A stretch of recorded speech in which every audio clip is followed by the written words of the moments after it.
ready for our morning speaker, Josh. I just been talking to Jocelyn Nelson. He doesn't say Oregon correctly. He is from Miami, Florida, and talked to him a little bit. He's been driving up and down the coast. Him and his wife think that we're in a beautiful area, and I agree with him. Thank you.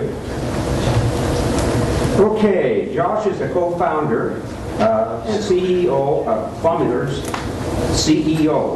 What is that, CEO? Plumber SEO. Okay.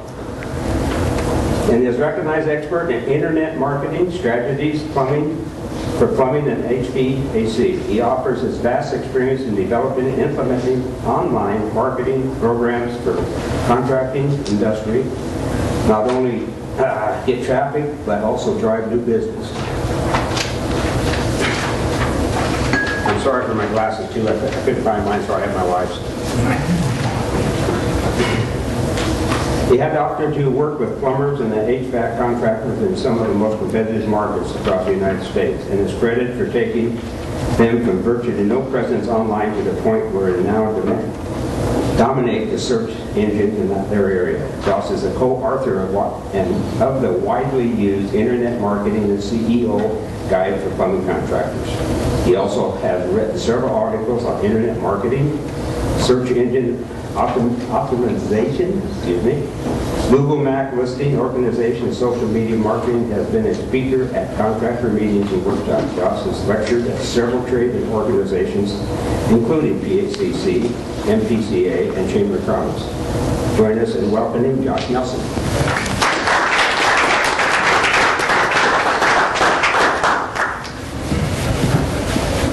Thank you very much for that introduction. I appreciate it. Just by a quick show of hands, how many of you would say you've been impacted by the downturn in the economy in your plumbing or heating business? Okay, just about everybody. And as I talk with plumbing and heating contractors across the country, I hear that a lot of the time. I hear it again and again. How many of you are looking for ideas and strategies to get the phone to ring more and really to grow the business, maybe to the place where it used to be a couple of years ago? Okay, well, there's good news. That's exactly what I'm going to be talking about today. How you can boost your sales by more effectively marketing online. The latest statistics indicate that over 80% of the population goes to the internet. They go to Google, they go to Yahoo, they go to Bing when they're looking for plumbing and HVAC related services. As a matter of fact, I was talking with Steve before the presentation, and he mentioned, I hope you don't mind me saying this, but he does a lot in the Yellow Pages, and that's one of his primary sources of business. And as he's tracking the people that come in, the new customers that he actually gets via the Yellow Pages, the statistics are something like the majority of them are over 50 years old. So you're missing a large portion of your best clients if you don't have a really effective internet marketing strategy in place. As he mentioned, I'm Josh with Plumber SEO. I have had the opportunity to work with plumbing and heating contractors in very competitive markets like Fort Lauderdale, New York, Atlanta, Southern California, and help them go from where they had no presence online to now where they're literally dominating the search engines for all of the plumbing and HVAC related terms in their area, and have gone from only getting a handful of calls through the internet to some of them are getting over 100 to 150 inbound calls every single month directly via the internet. And the reason I say that is because what I'm going to be showing you in this 45-minute to an hour presentation is my specific strategies that our team has developed to get these types of results. And I'm going to be showing you exactly what you can do in order to get these types of results in your business. So I think you'll find it pretty interesting and valuable if you take some of these ideas and implement them. So here's what I'm going to be covering. I'm going to be talking about why search engines and internet marketing is so important for plumbing and HVAC contractors. I'm going to talk about the search engines and how they work, kind of demystify the differences between the paid listings, the organic listings, and the map section of the search engines. Some of you might be really well versed in what that is and what it means. Some of you might say, I don't know what the differences are at all. So I'm going to start just by kind of giving you an overview of what's happening on the search engines and what the differences of the different components are. Then I'm going to answer the #1 question that I get from contractors all over the United States, and that's how do I get my company up on that Google map? when someone types in my city plus plumber, or my city plus plumbing contractor, or my city plus HVAC services, how do I get on that map? And there's some specific things that you can do that I'm going to be sharing with you. From there, I'm going to talk about getting in the organic section of the search engines, also known as search engine optimization, or SEO. That's what that term means, getting yourself listed on the search engines. I'm going to share the 25 most commonly searched plumbing and HVAC related keywords. And that's important because it's really easy to say, okay, I want to make sure I show up for plumber or for HVAC, but people search in different ways. And if you know what people are searching and you know that there's some search volume behind that, you can make sure that you position yourself as people are looking for what you do. And then I'll talk a little bit about the most important online directories that you want to make sure you're involved in, and then some social media strategies for the plumbing and HVAC industry. Facebook, Twitter, these things are really hot, but I find that in most cases contractors say, that doesn't apply to my business at all. I don't know how I could use that to grow my business, and I'm going to be sharing some specific insights and strategies around that with you. So let's talk a little bit more in depth about why search engines are so important for plumbing and HVAC. And the reality is, in the past 10 to 15 years, there's been a major transition. It used to be that you could buy a nice sized ad in the yellow pages, a double truck or even just a normal sized ad, and really be in position to be found when people were looking for what you did. But the reality is, they're not going to the yellow pages in the same velocity that they used to. They are still going to the yellow pages. I still think it's a viable strategy. You said you still get calls. But the reality is they're not going at the same velocity as they used to. So the question is, where are they going? And the reality is, for the most part, they're going to the internet. They're going to Google, they're going to Yahoo, they're going to Bing. The latest research that we've got shows that something like 80 to 86% of consumers are going to the internet when they need plumbing and HVAC related services. So it's very important that you have a strategy to be sure that you're showing up when someone types in, your city plus your service. We have tools that give us the ability to look at historical search trends on Google and Yahoo and Bing, and we've been able to isolate there's over 20 million searches every single month on the search engines for plumbing and HVAC related terms. So there's a lot of people looking. And so that's why it's really important to have a strategy to show up for these people as they're looking for what you do. So I just want to demystify, like I talked about a little bit earlier, what's happening on the search engines. And so I have up on the screen right now a search engine result page. If we typed in your city plus your service, plumber, HVAC contractor, this is what would come up. And believe it or not, there's 3 different components. What I've got highlighted along the top and along the side are what are called paid ads. You're able to pick the keywords that are important to you. Let's say it's plumber plus your city or HVAC contractor plus your city, and you can bid in order to show up in that area. That's called the pay-per-click area of the search engines. Below that is the map. This is a completely separate section of the search engines. It's usually listed A through G or A through F, depending upon where you're searching. And there's nothing you can do from a paid perspective to get listed in this area of the search engine. The only way you can get listed on the map is by having a claim map listing and having citations, and I'm going to talk more in depth about this in a couple minutes, having citations that reference your company and having valid reviews, as many valid reviews as possible. And that's what's going to help you get placed in the map section. But suffice it to say, that's a completely different area that you have to have a different strategy than the paid area and a different strategy than the organic section. The organic section is the area that shows up below the map that you can't also pay for listing in that area. So I just wanted to kind of explain, there's 3 different components. There's this paid area, the map section, and the organic section, and you need to have a strategy for each and approach each one of these a little bit differently to be sure you're showing up as often as possible when someone types in your city plus your service. So the next question that kind of brings is, well, if there are 3 different sections and I can pay to be listed in the pay-per-click area, why wouldn't I just pay for being in that area and call it a day? I'll put in my bids and I'll show up when someone searches for me. Well, the reality is the majority of the population, when they type in your city plus plumbing or your city plus HVAC or whatever different keyword combination they type, most of them statistically go straight to the organic section, either the map or the area below the map. For whatever reason, they realize that it's paid, they're not interested in clicking there, but statistically, 72% of the population just kind of ignores the paid listings. So while I think you want to have a strategy for pay-per-click, and it's something to be said to show up as often as possible when people are searching for what you do, you're going to get the best return on investment by showing up in the organic section, by having a strategy to show up in the free, non-paid area. Well, I guess before we go into, are there any questions about the differences between these different sections on the search engines and how they work? Anybody want to ask a question here? Okay.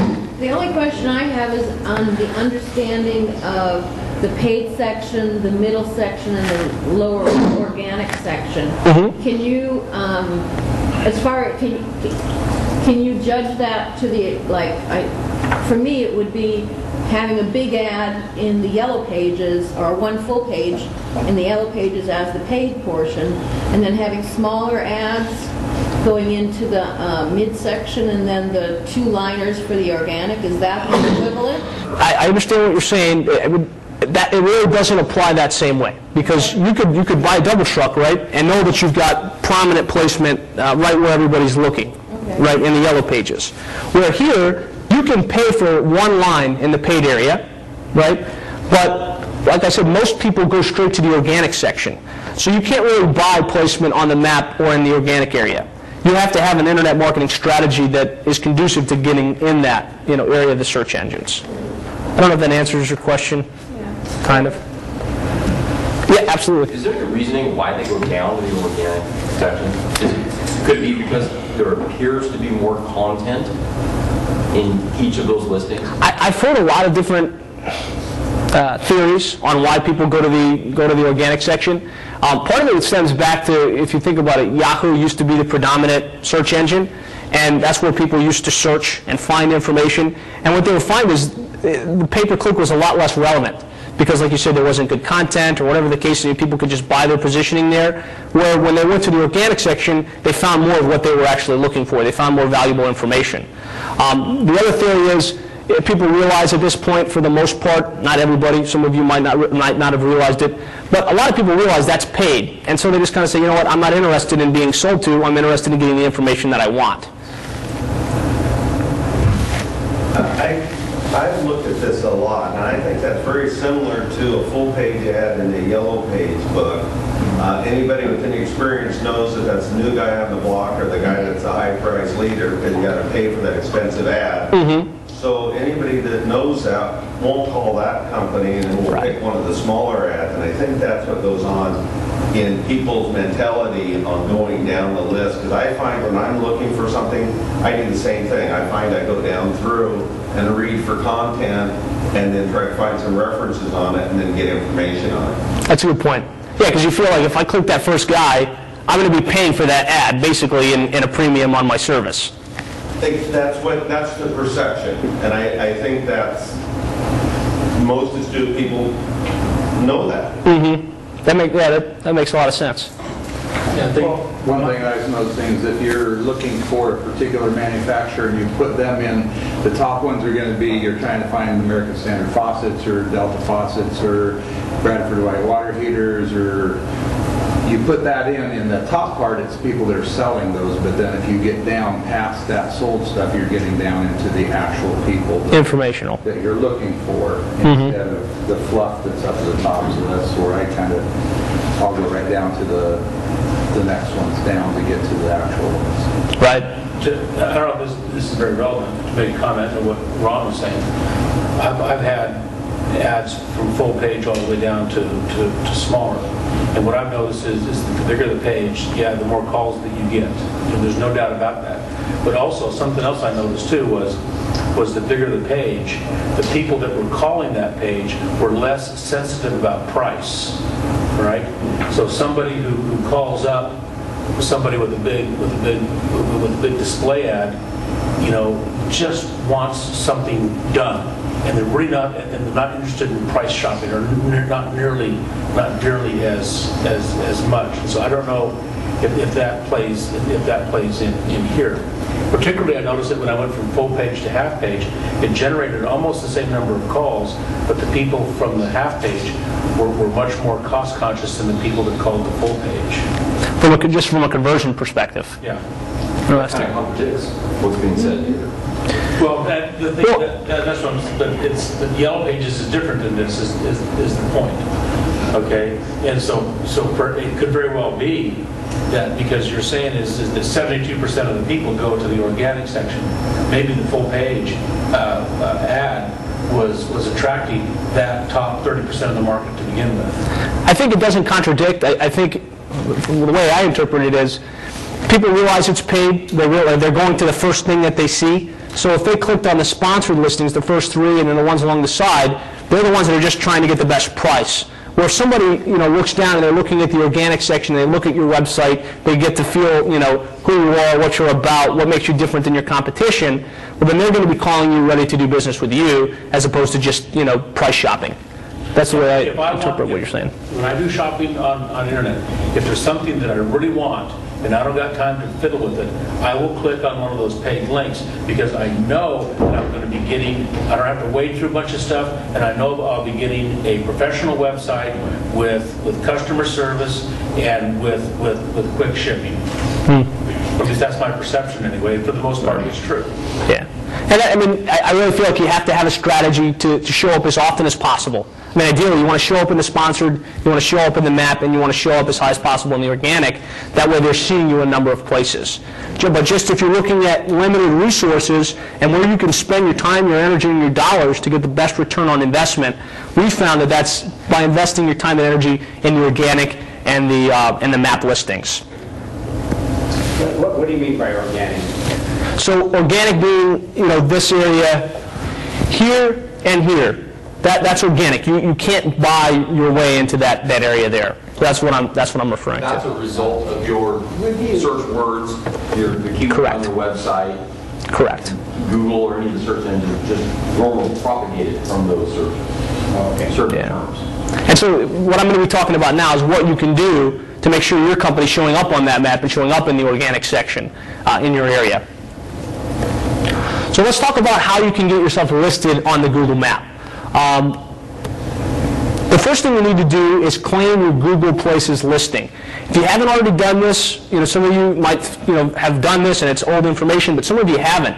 The latest statistics from Google indicate that something like 90% of small business owners haven't taken the time to properly claim their Google Places listing. So if you haven't done this, write it down and go do it immediately. You want to go to google.com/places. And that's just a back-end administrative area for Google that actually gives you the ability to say, this is my company, this is my address, this are the services that we offer. And by doing that, it's not going to really improve your placement in the Google Places area, but it's going to at least secure the listing, knowing that it's yours and knowing that it at least is going to be showing up somewhere on the map, whether that's page 1 or page 15. At least you've got the first step in place. Claim your Google Places listing. And I have a guide that he mentioned earlier that takes you step by step through how to do some of these things. So I'll give you an opportunity at the end if you want to download that guide or get access to it. It's completely free, but it really explains this to you on an implementation type perspective, how you can do it. The next thing you want to do is you want to build out your Google Places listing. If you've ever looked at some of those map listings on Google, you notice the majority of them maybe just have the company name and address and phone number, where some of them have additional information. They've got pictures, they've got videos. So as you claim your Google Places listing, you have the opportunity to add additional stuff without any additional cost. This is completely free. Google gives this to you because they want their search engine to be valuable to the consumer. So they'll continue to search on Google. So we found that by going in and adding photos, adding videos, being sure that you use the right keywords, some of the keywords I'm going to be sharing with you later in the presentation, you're going to improve your probability of showing up higher on the Google map. My thought is you want to have at least 10 photos and make them real pictures. Don't just put up stock photography. Upload your logo, upload a picture of your trucks, upload a picture of the team. These types of things convert a lot better than just stock photography. The other thing you want to do is you want to optimize your website from an SEO perspective. And I'll be sharing with you a specific SEO, search engine optimization strategy. But suffice it to say, you want your page to say, your city plus your services plus your company name, consistently throughout the website. And so when Google goes to your Google Places listing and then looks at your website, that reiterates what's listed on your Google Places listing. Now, these are the things that are going to help improve placement on the search engines in the map area. The other thing you need to do, and we found that there's certain things you can control, right? Building out your website, optimizing your website, claiming your Google Places listing, those you can control. There are other things that you can't necessarily control, but you need to have a strategy in place in order to maximize placement. And getting reviews is essential. If you look at the listings that show up on the map, you'll see some of them, they all say how many reviews. Some of them say 0, some of them have hundreds and hundreds of reviews. We found that the companies that get reviews from legitimate customers in their service area have a high probability of showing up on the map. So you want to have a proactive strategy to get reviews from your real happy customers and have them go online and write a review for you on Google Places. Can you control what the reviews are so we can get that category of folks that are mad just because we blew that thing? Right. You really can't. What you can do is provide good service, be proactive. You don't necessarily have to invite everyone to write a review for you, but if somebody says, hey, wow, you guys came out on time, you had clean technicians, I really loved the fact that you did this, that, or the other, have some business cards printed with your Google Places listing on it, and say, hey, it'd be great if you could go online and write a review for us. We'd really appreciate that. Having that part of your business process is going to foster getting more reviews, and hopefully positive reviews. Interestingly, though, we found that the quality of the review, at least from a placement perspective, is less important than the number of reviews. So if you had 10 reviews and 3 of them were 2 stars, these people are jerks, that doesn't hurt your placement. Because the reality is you're always going to get some negative feedback. And if all you had was 10 perfect 5-star reviews, how legitimate is that? Are they working the system to get these reviews? The other important component of that is don't try and game the system. Don't set up a Gmail account and write a review and then write 5 reviews and have all your employees write reviews. Google can look at the IP address of the person that wrote the review. They can look at the online profile of the person that wrote the review, and they'll realize if you're trying to game the system. So you want to have a strategy that creates real authentic reviews.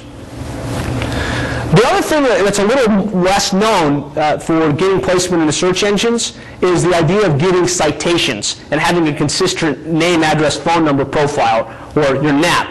In SEO terms, they call it the NAP. It's kind of like your thumbprint on the internet. You want to make sure that on all of the places where your company is listed, whether it's the Chamber of Commerce, whether it's City Search, whether it's Angie's List, that you use the same exact spelling of your company name, you use the same address, and you use your core company phone number.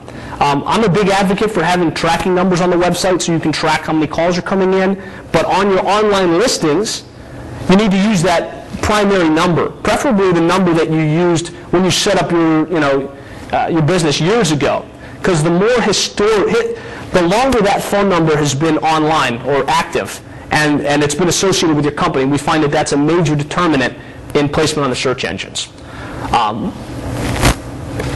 So there's a lot of places where you can go and get citations. Some of the easy, low-hanging fruit that are completely free are the Yahoo.com, BingLocal.com, Yelp, Angie's List, Judy's Book. And just go on those sites, make sure that your name, address, and phone number are listed in there. You can also get a link back to your website. That's a way to create citations. Citations are really the secret sauce behind placement on the search engines. Having places online that reference your company name, address, and phone number consistently, having reviews and a built-out Google Places listing is going to improve your placement on the search engines in the map area. So let's move on to organic. Well, actually, did anybody have questions about the map before I move on? Okay. The only question I have is you haven't put any information out on Lincoln or Lincoln? LinkedIn? LinkedIn. Okay. What are your thoughts on that? I think you want to be actively involved in LinkedIn is a social media website. Yeah. So, I mean, having a profile on LinkedIn is a great place to network with other, like-minded folks and become better known online. It's also a good source for a citation. If you have a LinkedIn, company profile, guess what? You get to list your name, address, and phone number there. When Google searches the internet, it says, okay, here they are on LinkedIn, here they are on City Search, here they are on all these places. So yeah, absolutely. For some of our contractors, we're fairly heavy or predominant in commercial market, not so much in the residential market. Sure. My company, for example, is about 30% of our business is residential service work and so forth. And the remaining percentage is commercial. Sure.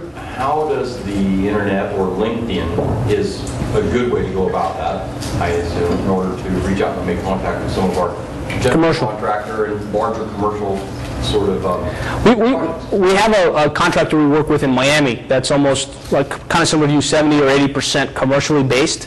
The strategy just changes a little bit. Instead of focusing on plumber, emergency plumber, toilet repair, those types of terms, you focus on the commercially related terms. Commercial plumbing contractor, commercial HVAC contractor, and you can make sure you're showing up in the places that these people are searching. And then as far as using LinkedIn in order to connect with the contractors that you want to be able to connect with, you can definitely do that. I mean, it's a good strategy. Then it would be a matter of setting up a LinkedIn profile and then inviting your prospective prospects or your prospective clients to connect with you on LinkedIn. So let's talk. I'm sorry? Inviting them. If you reach out and actually ask your contacts. Yeah, I mean, that is probably not just going to happen automatically. Okay. Yeah. Let's talk about the organic section. So what I talked about just then was getting your company listed on the Google map, claiming the map listing, getting citations. Now let's talk about optimizing your website and a search engine optimization strategy. Typically what we find is that you need to have more placeholders in the search engines for what you do. And I'm going to explain what I mean by more placeholders. After you have those placeholders, you need to optimize the website. So there are certain things you can change on your website so that Google looks at it and says, okay, this is a plumbing contractor in Oregon, or this is a heating contractor in Oregon, or this is a commercial plumbing contractor. But then after those two main components are done, it's all about inbound links. And a link is a website on the internet linking back or pointing to your website. That's really what's going to determine placement. The first two is just going to help Google understand who you are, what you're about, what services you provide. It's the links to the pages that you're going to build that determine whether you're on page 1, spot 5, or on page 18, spot 13. So you need to be setting up your website correctly and then getting inbound links back to your website. And I'm going to really talk about these in more detail as we go on. So fundamental to search engine optimization is understanding what people are typing in so that you can make sure you're showing up as often as possible, not just for keywords that are important to you, but keywords that people are actually searching for. So we did some keyword research. I don't know if you guys can see this. I can send it out to you after the presentation. But this is a list of the most commonly searched plumbing-related keywords. I'm going to look at the HVAC ones in a second. But obviously, it starts with the most common, right? Plumber, plumbing contractor, residential plumbing, 24-hour emergency plumbing contractor, on and on, all the way down to things like water heaters and specific brands of water heaters. So the importance behind having this list of keywords and expounding on it is if you know what the keywords are, then you can build pages on your website that are optimized for these different keyword combinations. Excuse me. Yes? Is that listing, is that pretty much in the chronological order? It's actually this, we searched it, we sorted by search volume, and this is actually sorted by the top being the most searched, all the way to the bottom being the least searched. And we can, our list of keywords for our clients actually goes about 250 keywords deep, because there's that many different keyword combinations and permutations. Within HVAC, we've got air conditioning, air conditioner, AC conditioning, furnace, HVAC, air contractor, and the list goes on and on. I mean, there's no sense in me reading all these out, but if you want access to this list of keywords, all you have to do is go to plumberseo.net/free. All those keywords are listed in our guide. I'll send that out to you completely free of charge. You could also text your name and email address to that number, 305-240-6945, and it'll automatically send it to you that way as well. I'll show this again in a second, or at the end of the presentation. So, more pages and more placeholders on the search engines. That's what I talked about. To help you understand what I mean by that, the typical plumbing website or HVAC website that I see on the marketplace has about 5 to 6 pages. Home, about us, our services with a list of services, contact us, and then maybe a coupons page. So what we know as SEO consultants is every page on your website can only be optimized for between 1 and 2 keyword combinations. And those about us, our services, really aren't even the types of keywords that you want to make sure you're showing up for. So typically on these websites, if they're optimized at all, that home page and the services page are really the only two pages that are optimized for any type of keywords. So what we find is you want to build out that website so that you have all of the different keywords that you want to be showing up for with a page for those keywords. So home, about us, contact us, our services, yes, you want to have those, but you also want to have a page for each one of your services. So, an easy way to look at this would be, if I have a website right now, or if I have a brochure, what are the services that I'm advertising that I offer? And then making sure you create a page like that for each one of your services under the services area of your website. So if you were a Miami plumber, you want Miami plumber page, Miami emergency plumber, Miami leak detection, Miami toilet repair, Miami water heater installation, on and on. But the point is you want to have a page for each one of your services and each one of the different areas that you operate in. A quick question on coupons. Yes. Do you have information that the coupons shopper per se, are they a customer that is a real valid customer, or are they just simply a price shopper? We find that, obviously the person that's just going to try and find the coupon, that wants the free service call or the, whatever it is, they're not going to be your best, best customer. But in some cases, you want to try and at least have something that's going to attract somebody that's online, that's searching, that went to 3 or 4 different plumbing and heating contractor websites before they got to your site, and they're trying to decide who they should call. If you have a coupon that's going to expire, we find that helps with the conversion on your site. My experience has been it depends upon where the coupon comes from, right? When we first started our business, we started from scratch, and we went door to door, leaving door hangers with coupons. Okay, and people would come home, they would see this, and they would have a reason to call us. That particular coupon campaign, that was incredibly effective. Now, we also put coupons in like the local coupon thing and whatnot. Valpak or whatever. Valpak or whatever. Those people, the coupon clippers, that was a problem, and we ended that program. We ended that program right away. Yeah, and to that point, if you're looking at Groupon or Living Social, I don't know if you guys are familiar with these. These are really popular coupon websites. We're finding that, at least in this industry, the people you get through those types of sites aren't the kind of customer that are going to, be working with you on and on into the future. They're literally just looking for that one coupon, and they disappear on you. May I make a comment on that? Absolutely. The only thing to think about, though, is the future of your company. These Groupon people that are looking for the coupons, that's our future. And that's the only thing that I will leave you with, because they are the coupon shoppers, online coupon shoppers. So. Good point. And if you do go that route, make sure you have a strategy in place to capture their name, their email address, their contact information, and nurture that relationship. So send them something via email or via mail on an ongoing basis, because if you don't, they're going to use you that one time and disappear. So back to the SEO strategy, you want to have a page for each one of your services, and beyond that, you want to have a sub-page for each one of the sub-cities that you operate in. So, in this case, I'm just talking about Miami, but it applies anywhere. Typically, I find that plumbing and heating contractors service somewhere between a 25 and 50 mile radius. Some more, some less, but there's going to be one primary city in that area, in this case Miami, but there's going to be a lot of little sub-cities in and around Miami or your main city as well, like Kendall, Doral, Homestead. And in order to show up for all those little sub-cities in your area, you have to create a page for it. So you want, Kendall Plumber, plumbing contractor, Doral Plumber, plumbing contractor. And you would list that under our service area and have a page for each one of your sub-cities. And this strategy works very well because a lot of the plumbing contractors haven't started developing their site to that level. So just by having a page on your website that's optimized for a little city in your area with some of the other link building stuff I'm going to be telling you about, you'll rise in the search engines and have easily top placement for those types of keywords. Does that make sense on that piece? Okay. So on-page optimization. So the things you need to do on your website when Google looks at the website so they can understand what your site is all about. The number one thing that you need to change on your website is your title tag. And that's this. If you look at any website, that bar reads something.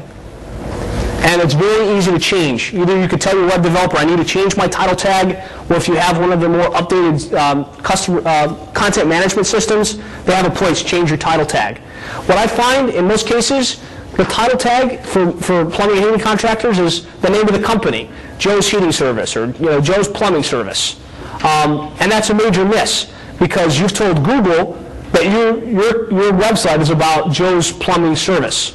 And nobody's searching, unless they want to find you specifically, they're not searching Joe's Plumbing Service. They're searching Miami Plumber, or they're searching Miami Plumbing Contractor, or they're searching based on what they're looking for. So my recommendation on how you can change this out is put your number one keyword at the front, and I'm talking right now about your homepage, at the very front. So Miami Plumber, and then put your company name, and then put a secondary keyword that's important to you. It's only one factor of on-page optimization, but it's extremely important. I find in a lot of cases, just going to a website, changing the title tag on all of the pages of the website will significantly improve probability of placement in the organic section on the search engines. So what you're saying is if you want a cheap plumber, what you do is you put cheap in front of plumber? Correct. Thank you. Yeah. That's one factor. There's other things. It's something competitive as cheap plumber. You're going to be on the list for cheap plumber. You need links back to the site to get to to the first page for that keyword. I just wanted everyone to be aware of that. Okay, and then the other things that you need to do is you want to have a unique title tag on each of the pages of the website. So like I talked about, we've got home, about us, our services, and then your city plus plumber, your city plus plumbing. You need to have that title use that keyword on a different keyword on every page. So every page on your website, for all intents and purposes, is optimized for one or two of these keywords. You want to have an H1 tag restating that keyword later down the page. Some of this is going to maybe be over your head. That's where the implementation guide will come in handy. It'll really show you how to do some of this stuff. If you have images on the page, name those images by the keyword. So if you've got a Miami water heater installation and repair page, and you've got a picture of a contractor out fixing a water heater, name that image Miami water heater installation and repair, and name the images on your site. Because when Google looks at it and it sees that image, it can't understand what the image is, but if you tell it or if you name it that keyword, Google will understand, and it helps with placement. The other thing is you want to make sure your URL contains your keyword, which is www.mycompany.com/Miami water heater installation. You can be strategic with what that end section of your URL is. Use anchor text. Submit an XML sitemap. This one's pretty important, and it's not as hard as it sounds.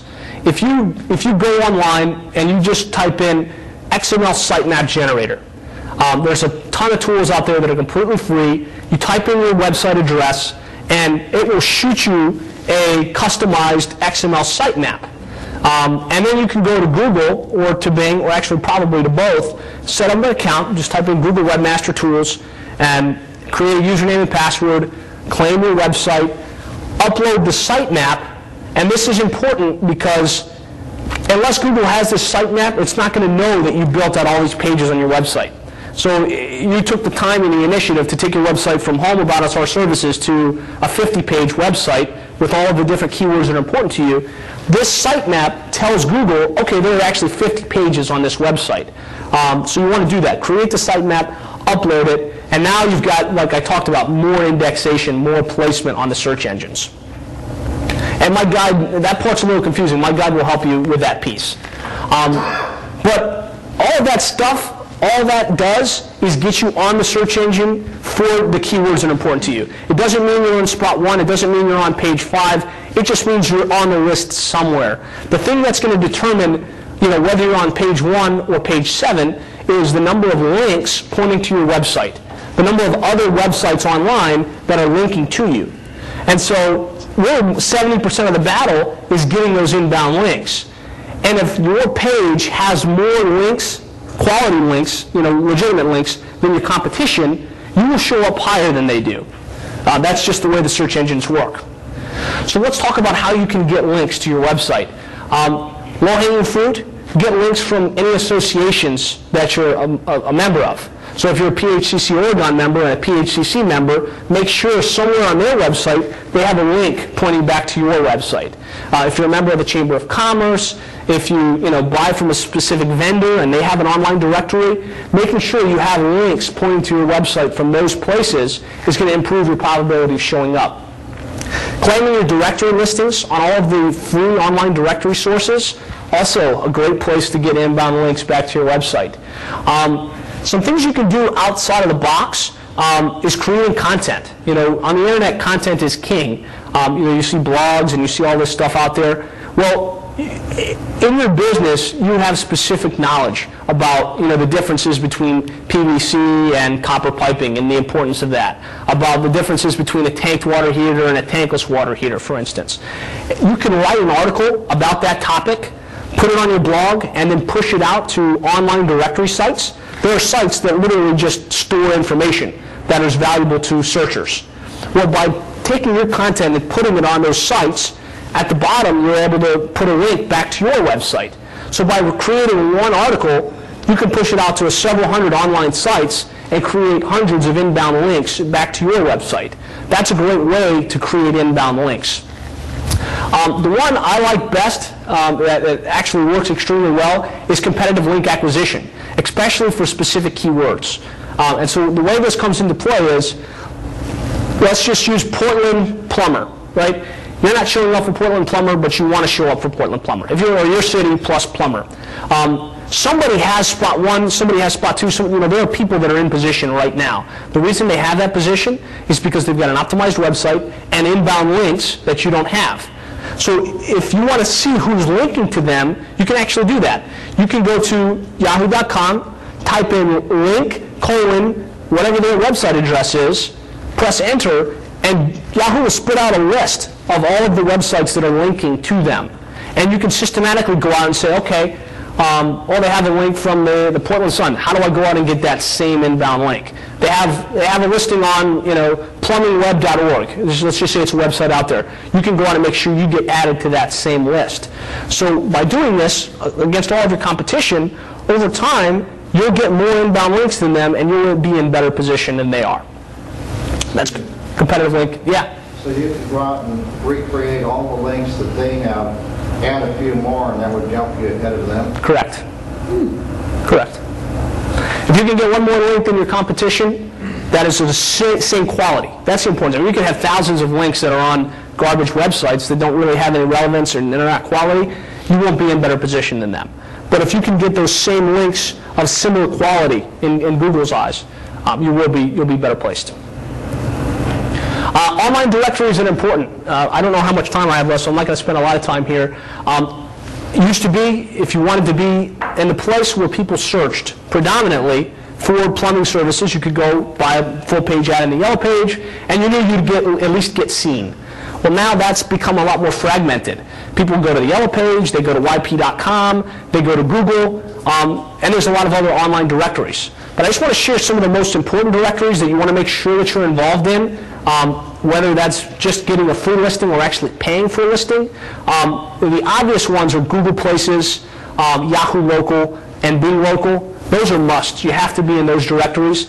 Online directories that we also see very prominent, Angie's List.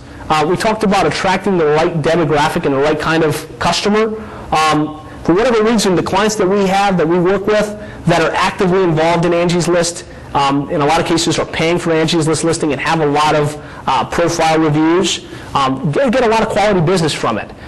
If you're not familiar with Angie's List, it's a paid directory that a consumer will pay. They'll pay $10 a month, or whatever the fee is, to be able to access the list of quality vendors that Angie's List has already pre-qualified. So the demographic, I mean, these are the kinds of people that aren't price shopping. They're willing to spend money. They're looking for the best contractors. It's not going to, it's not going to be the only source of business that you want to go after, but Angie's List has been a good source. City search, also important. Merchant Circle, Yellow Pages. Oh my God, I have a complete list of these. But I just wanted to make a point about Angie's List because I've found it to be a good source of business. Any questions on search engine optimization and directories before I move to social media? Sheet says you have till 10:30. So I got 10 minutes? 15? I'm doing fine then. Anybody have any questions on that? Nope? Okay. So let's talk about social media. And I imagine that of everything I've said, this probably throws up the most barriers because you hear a lot about Facebook and Twitter and YouTube, but as a contractor, it's really hard to see how this applies. How can I possibly use this to get more business? And I start just to explain this by asking, what's your primary source of business right now? And when I was talking with Steve, word of mouth and referral business. Existing customers. And I'd imagine that's probably the case for most of you. If I ask 10 contractors, 9 of them tell me that. So social media really is an opportunity for you to get more repeat and referral business. Get more out of those existing relationships. Because your customers, whether you realize it or not, are engaged, a large percentage of them, in social media at some level, whether they're on Facebook or on Twitter. And by having an active social media presence, you're going to be able to connect with those customers on a deeper level and get easier access to their sphere of influence. The average Facebook user has 110 friends online. So if you have a Facebook profile and you have a strategy that gets your customer that just had a good experience with you to like you on Facebook, well, now you've got their attention and the ability to continue to communicate with them on social media, but you also have the attention of their sphere of 110 different friends that are online. So by virtue of them liking you on Facebook, all of their friends will see, okay, hey, I just liked this plumbing or heating contractor. And if they liked you, it's probably because they think you're a good contractor, they're recommending you, and all of their friends will see that. So if you have a proactive strategy that gets your existing customers involved with you in social media, it's going to result in more repeat and referral-based business. So where can you start with social media? You talked about LinkedIn. These are the online profiles I think that every contracting business should have. You want to have a Facebook business page. You want to have a Twitter account, a LinkedIn profile for yourself as well as the business. You want to have a YouTube channel, just with maybe even just some basic video of you explaining who you are, what you do, what makes you different. Video converts extremely well. Google Plus is the new Google social media profile. It hasn't had a ton of traction just yet, but you can get ahead of the competition by setting up a Google Plus profile. If you're already in profile setup mode, you might as well just knock these guys out. And you should have a blog on your website, a place where you're putting content that's interesting both to the outside world and to your existing customers. So how can you get your clients into your social media profile?